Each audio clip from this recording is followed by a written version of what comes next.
Hey, hello, I'm Leonardo Gomez. I'm going to be today talking about how ARM chips dominate mobile devices.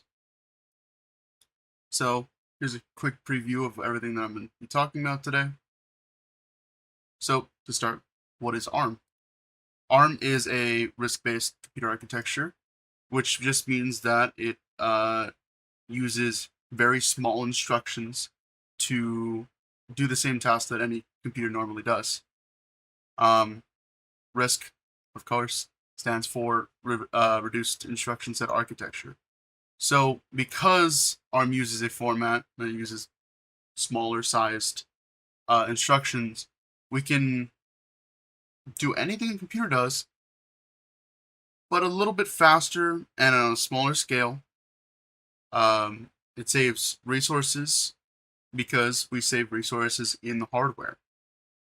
And while it isn't nearly as fast as regular computers can be, it still manages to beat out because of how instruction set architecture works. So, what do mobile devices need? Pretty simple.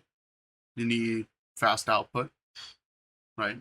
You need them to be energy efficient, and it needs to have a similar format around across a bunch of devices.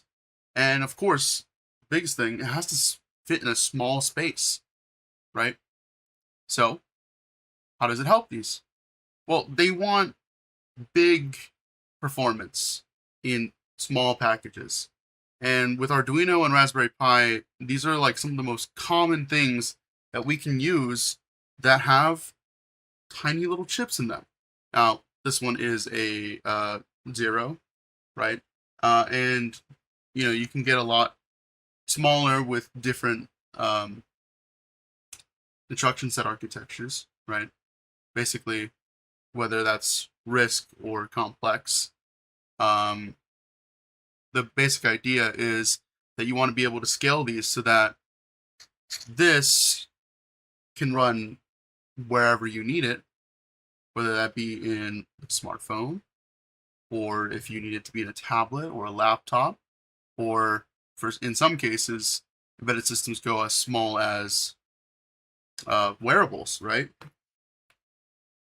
Wearables. Wearables, now, not all wearables use ARM, but it is a good application because of its safety. It's more stable. Because the instructions that you send within the computer are limited to a size, they don't infinitely scale to be however complex they could ever possibly be. Instead, they're meant to be ideal for pipelining, which is an idea of doing a bunch of things at the same time through a process called parallelism, parallel lines, so that you can have multiple things happening at the same time. And because they're not so complex and they're limited in their instruction size, you can just do as many as your tiny little processor will allow you to do. So, who makes ARM processors? These are the four giants, mostly. ARM is the actual designer of a lot of these chipsets. Now, while they aren't they didn't used to do chips by themselves, but because of the AI space, a lot of manufacturers and designers, they want AI chipsets in small devices like smart cameras. So ARM has started manufacturing them. Qualcomm is the most common. If you've ever used an Android phone, the Snapdragon chips inside of them are 100% a Qualcomm product, and they're ARM chips. Not only that, but Qualcomm used to do the CPUs and processors for Apple. It did a lot of things with the Snapdragon chips on Apple products, but mostly on the laptops. Most of all, Texas Instruments is another company. They also make ARM chips, but this isn't for computers. This is a computer. right? This is a computer.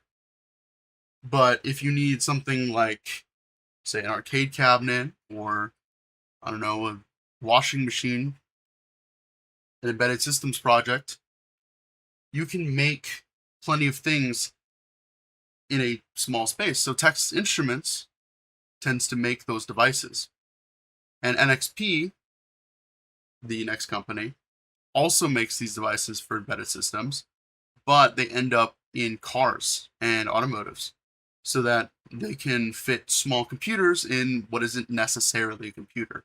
And that's the whole idea is we fit these tiny little processors to have as much speed and to be as complex as they can be while saving storage, right? These are small. Look how thin that is.